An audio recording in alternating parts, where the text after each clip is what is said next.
Peut-il avoir meilleure maîtresse que nos erreurs? C'est une question qui cache en elle le début d'une réponse. Et oui, les erreurs sont mêlées à nos vies, à nos parcours et à nos trajectoires d'ici. J'ai voulu, à travers ce créneau, créer un espace dans lequel elles seraient valorisées, trouveraient un écho, un lieu imaginaire dans lequel les leçons tirées de nos erreurs de vie deviendraient purement et simplement des enseignements, qui peuvent parfois avoir plus de valeur que les cours magistraux. Mais cet espace est vôtre, n'a point de raison d'être sans vous. Il est donc nôtre, le vôtre, le mien. Vous êtes à la fois au micro et au haut-parleur. Nous recevrons ici des personnes entières qui n'auront pas à cœur de paraître beaux parleurs. Vous êtes la voix et lui, le signal et le capteur. Et oui, venez partager vos erreurs et surtout les leçons que vous en avez tirées. Vous resterez anonyme afin de parler en toute liberté. Au micro, c'est Olivier Daris. Vous êtes dans nos erreurs, nos leçons, de Talk Educa, le podcast qui parle d'éducation.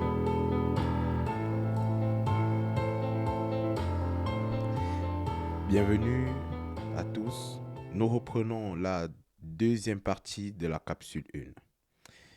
Pour ceux qui ne l'ont pas écouté, qui n'ont pas écouté cette histoire saisissante que nous a raconté notre Joker d'aujourd'hui, il est important de repartir sur la playlist, de choisir capsule 1 de nos erreurs, nos leçons et d'écouter la première partie.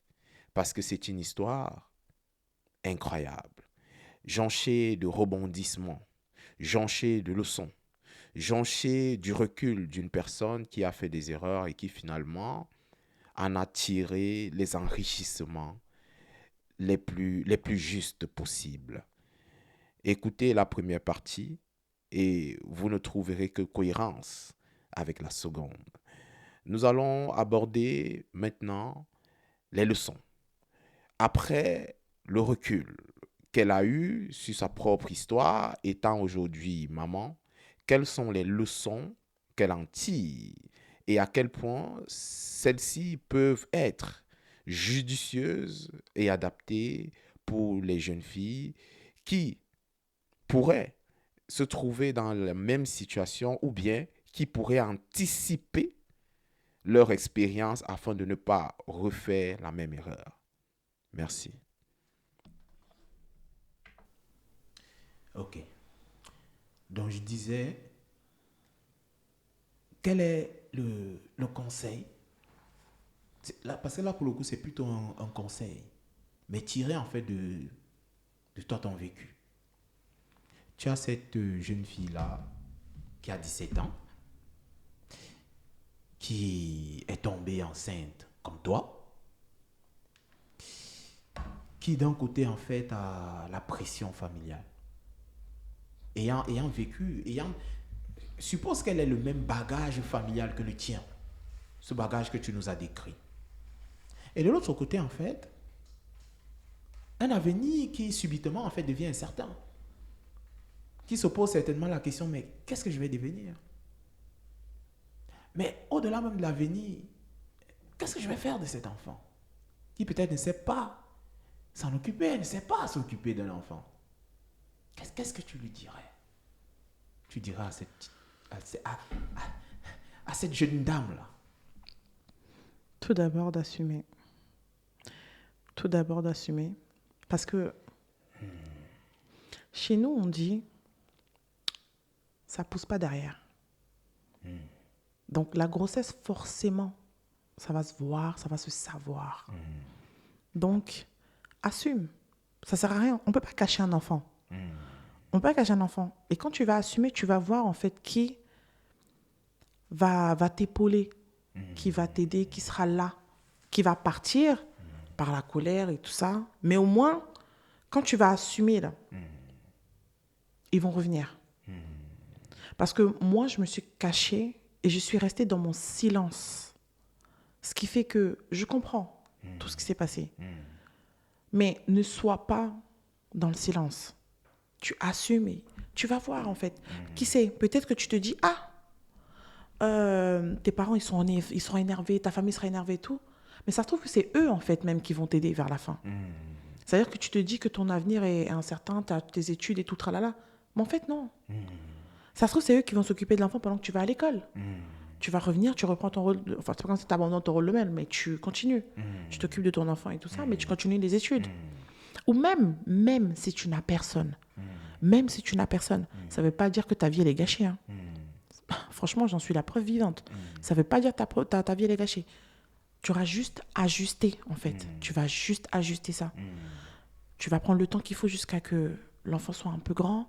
Tu l'emmènes à la crèche, chez la nounou, et tout ça. Et il y a toujours des options, en fait, pour que tu puisses aller travailler ou tu puisses reprendre l'école, une formation. En ce moment, on ne va plus trop à l'école. Maintenant, c'est plutôt les formations. 6 mois, 9 mois, 1 an, 18 mois, voilà. Tu fais ta petite formation, tu vas dans ton domaine. En fait, voilà, ça dépend de ce que tu voudras faire. Mais en tout cas, ta vie ne sera pas bousillée. Parce qu'il y a beaucoup d'options maintenant.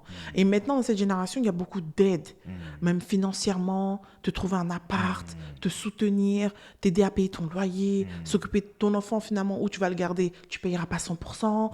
Voilà, il y a beaucoup d'aides. Donc, franchement, tu n'es pas seul. Voilà, c'est dommage parce que tu n'auras peut-être pas l'amour que tu veux de ta famille, de tes amis et tout ça, mais tu ne seras pas seul. Et même, je me dis aussi qu'ils ne vont pas totalement t'abandonner parce que tu auras été honnête, en fait. Ça y est là. Donc, on fait quoi maintenant? Donc, c'est ça, un enfant en train de se noyer, tu ne vas pas lui dire, mais pourquoi tu es allé dans l'eau? Tu le sauves d'abord. Et après, quand il est bien, tu lui diras, mais qu'est-ce qui t'a pris? Mais tu le sauves d'abord. Donc, ils vont réfléchir. Ils vont s'énerver, tout tralala, mais ils vont revenir. Parce que c'est déjà là. On ne peut rien faire. Donc, vraiment assumer. Et je pense que c'est en assumant que tu verras, en fait. Tout va s'ouvrir. C'est soit tu continues ta voie seule, ou soit tu continues avec les gens qui t'aiment et essayer de mettre en place la venue de cet enfant, en fait. Ouais. Je vais te poser 2 dernières questions. Peut-être que la dernière va te vexer. Ok. Mais je tiens à te rappeler que tu peux prendre un joker. Ok. C'est-à-dire que si je te pose une question, la question ne t'arrange pas, tu prends le joker. Ok. Parce que l'idée, c'est vraiment que tu sois toujours à l'aise dans tes réponses. D'accord. Si tu penses que si tu avais assumé, si tu étais venu, tu avais dit, papa, là je suis enceinte, là. Je sais que j'ai commis une erreur. Mais je ne vais pas me dédouaner. Je ne vais pas tourner le dos, là. Je te regarde en face et je dis, j'ai commis une erreur, j'ai 17 ans. Je vais garder cet enfant et je veux assumer. Est-ce que tu penses que le rapport que ton père aurait eu face à cet événement aurait été différent de ce que tu as vécu parce que tu t'es caché? Avec mon père, si j'avais été honnête et franche directement, je pense que on n'aurait pas vécu les 6 ans de silence. Ouais. Parce que j'allais expliquer, en fait, tout le processus jusqu'à là. Même si ça n'excuse rien, mais j'allais expliquer et il allait comprendre après. Ça n'excuse rien, mais ça explique des choses. Exactement. Et sa colère allait passer, en fait. Et aussi, si j'avais été aussi honnête et franche, ma sœur aurait été avec moi. C'est-à-dire que je serais venue la voir, je leur ai expliqué et tout. Elle aurait été en colère, oui, mais elle m'aurait pas laissé. Elle m'aurait pas laissé. Donc, et elle allait parler au père. Voilà. Donc, vers la fin, en fait, on n'aurait pas fait ces temps de silence-là, en fait. Donc, ouais, franchement, si je devais retourner en arrière, j'aurais assumé. En fait, le message que tu fais passer là aujourd'hui est fort. Fort parce que ça va même au-delà de cette erreur, de ton expérience à toi. Tu es en train de dire, en fait, aux jeunes, à ceux qui écoutent, tu prends tes responsabilités. Ouais. Tu assumes. C'est ça. Tu ne baisses jamais les chines. C'est ça. Mais c'est encore plus fort parce que moi, je lisais un livre, en fait, qui disait, quand tu vis une expérience, tant que tu ne l'acceptes pas comme une expérience que tu as choisie, Parce que dans le livre, il s'explique en fait que tout ce qui t'arrive, en fait, tu l'as choisi même inconsciemment. Si tu ne l'acceptes pas, tu vas encore te retrouver dans une même situation prochainement. C'est-à-dire que c'est comme si tu vas attirer à toi C'est ça. les gens, les ressources et les événements qui vont te faire revivre la situation encore et encore. C'est pour ça que je dis que c'est fort ce que tu es en train de dire. D'une façon ou d'une autre, tu es en train de dire qu'il faut accepter. Elle doit accepter s'il lui arrive, elle doit l'assumer, C'est ça. elle doit communiquer. C'est ça. Peu importe le rapport, la relation qu'elle a avec ses parents, elle doit communiquer parce que de toute façon, en fait, ce que les parents pourront apporter, même s'ils sont fâchés, il y aura quand même en fait du bénéfice. Il y aura quand même quelque chose de bénéfique en fait pour cet enfant-là. Ouais. La dernière question, tu es une fille dont tu es la mère. Est-ce que tu aurais voulu, aujourd'hui, est-ce que tu envisages pour elle qu'à 17 ans, elle tombe enceinte ou pas du tout? Pas du tout. Voilà. Qu'est-ce que tu lui dirais? Parce qu'on sait aujourd'hui que pour toi, tu vois du positif. C'est là que je pense qu'il y aura un côté qui va peut-être te faire un peu mal. Qu'est-ce que tu lui dirais aujourd'hui? Parce que est-ce que tu penses quand même que le fait que tu l'aies eu, quelque part, est-ce que ça ne t'a pas freiné? Est-ce que il n'y a pas une partie de ton avenir que tu as dû mettre de côté? Oh, si. Et là, quel est le discours que tu ferais à ta fille en te basant sur ton expérience? C'est que sans du tout en fait te placer sur le rôle de la mère qui, non, ne fais pas ça, mais vraiment en pas, comme une personne qui a vécu ce parcours-là. Quel est le discours que tu tiendrais à ta fille? Déjà, pour commencer, un enfant, c'est beaucoup de sacrifices. Beaucoup de sacrifices. Et c'est marrant que tu me poses cette question parce qu'elle a l'âge là. Elle a l'âge là. Et depuis le début, depuis qu'elle a commencé à avoir, je crois, 10-11 ans, j'ai commencé à installer en fait une relation entre elle et moi complètement ouverte. Okay. C'est-à-dire qu'elle peut me parler de absolument tout. Je suis à la limite de sa copine. Mais je suis à la limite de sa copine quand elle veut me parler. Sinon, il y a des barrières. Ouais. Et ça fait qu'elle me dit tout. Franchement, elle me dit vraiment tout. Donc, ça fait que si elle se retrouve dans cette situation, c'est qu'elle l'aura voulu. Je le dis, je m'explique. Je dis qu'elle aura voulu parce qu'elle connaît mon histoire. Elle connaît ma vie. Et elle sait qu'elle a été mon erreur. Elle est mon erreur. Mais elle est ma plus grande victoire. Donc, en fait, elle sait que si elle se met dans cette position-là, elle va assumer.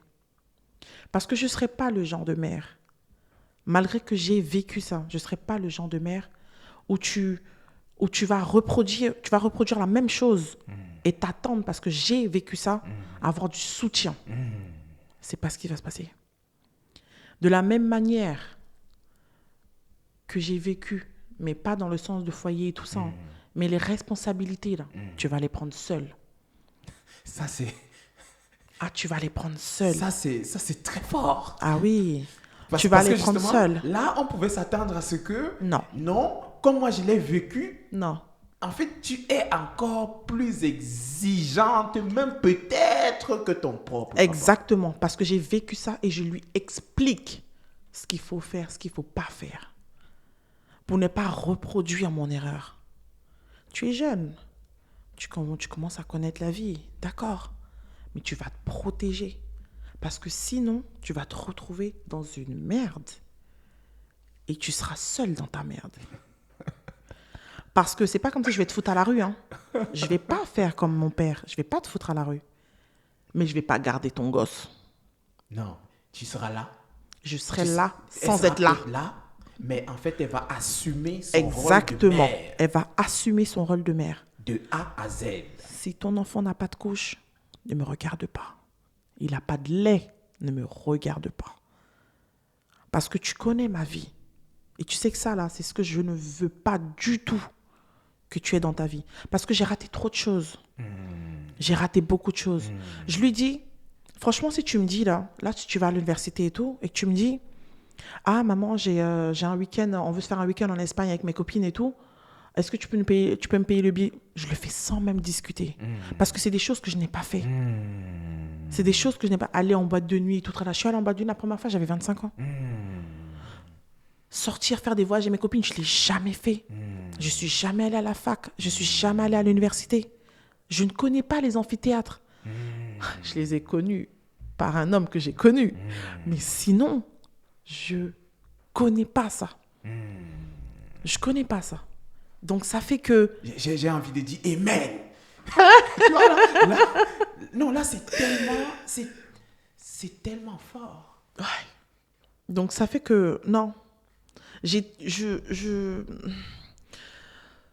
parle beaucoup avec elle. Je discute beaucoup avec elle, justement, sur ça. Et à cause de ça, elle me dit tout le temps, « Oh, moi, mon premier enfant, je l'aurai à 50 ans, maman. Je l'aurai à 50 ans, parce que toi, ouf !» Là, c'est parce qu'elle a pris conscience de ce que tu as vécu dans ton parcours. C'est ça. C'est parce qu'elle sait que ça a été très difficile. Ça a été très difficile et j'ai un mental. J'ai un mental de dingue.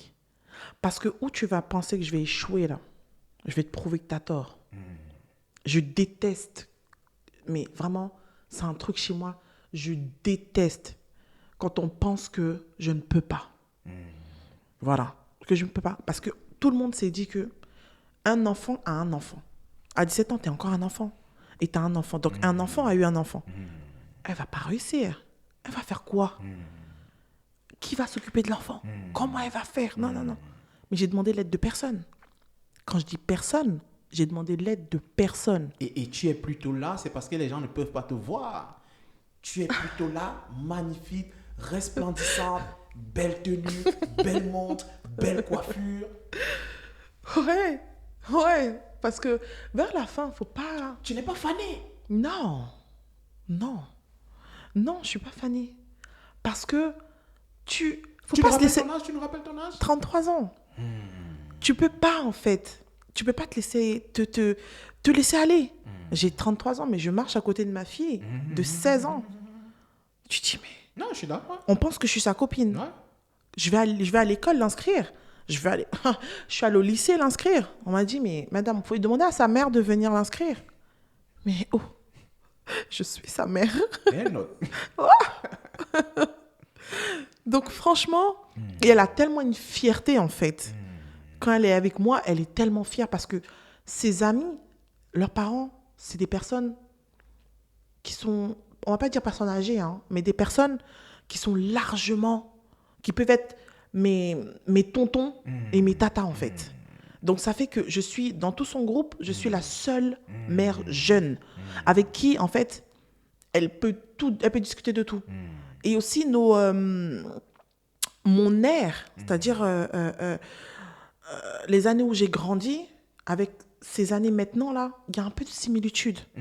Donc on n'est pas vraiment, je suis pas complètement à l'ouest en fait. Elle reprend, c'est-à-dire que là, il y avait un moment où il y avait des nouvelles baskets un peu comme à la Spice Girl, là, montantes et tout, qui sont revenues à la mode, les pattes d'Eve sont revenues à la mode, tout ça là, c'était nous. Donc ça fait en fait que elle sait qu'elle peut parler en fait avec moi.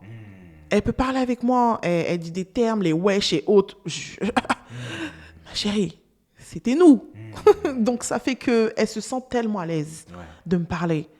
Donc cette relation-là est tellement importante pour moi, pour que si un jour elle se retrouve dans une situation, même pas celle-ci, hein, parce que je pense pas, elle est très intelligente. Je pense pas qu'elle va se retrouver dans cette situation-là. Mais si un jour elle se retrouve dans cette situation, elle n'aura pas peur de venir me dire pour savoir après qu'est-ce qu'on fait. Comment ça sera géré. Parce que si tu décides de le garder, il faut savoir que c'est ta responsabilité. Et ta responsabilité, ça veut dire tout, dans tous les angles. Donc, voilà. Et si c'est autre chose que tu veux faire, ok. Mais il faut savoir que pour ne même pas se retrouver dans cette situation, fais ce qu'il faut. Comme ça, on n'a même pas essayé à réfléchir ce qu'on doit faire. Il faut vraiment faire ce qu'il faut. Donc, ouais. C'est ça. C'est un peu la réponse à ta question. Ouais. Je vais dire merci. Ok. Merci parce que on s'est baladé. D'ailleurs, on avait prévu 45 minutes. Je crois qu'on en a fait largement plus. On s'est baladé, tu nous as permis de nous balader. D'ailleurs, merci parce que... Enfin, je ne devrais pas, mais merci parce que tu n'as pris aucun joker. Mais en réalité, tu as le droit de prendre des jokers. Merci parce que je crois réellement que c'est une mine d'informations. Ton vécu, le vécu d'une... Ça ressemble beaucoup au vécu de nos mamans. Là où il y a beaucoup de force, beaucoup d'énergie. Et avec le recul, beaucoup de respect. Donc j'espère que tu as passé un bon moment. Un très bon moment. Franchement, c'était super. On n'a pas pu aborder ta deuxième erreur en plus. J'espère que tu vas vouloir revenir. Oui, avec plaisir. Ah, tout le monde t'écoute, hein? Tout le monde t'écoute. Tu es le joker numéro 2. Merci. Merci. Merci. Courage. Courage dans ton combat. Puisque d'ailleurs, tes enfants sont grands aujourd'hui. Donc, courage. Et voilà. Nous, on fait des petits coucou à tes deux enfants. Merci. Bonne soirée à tous. J'espère que vous allez savourer autant que moi. Vous allez rigoler aussi.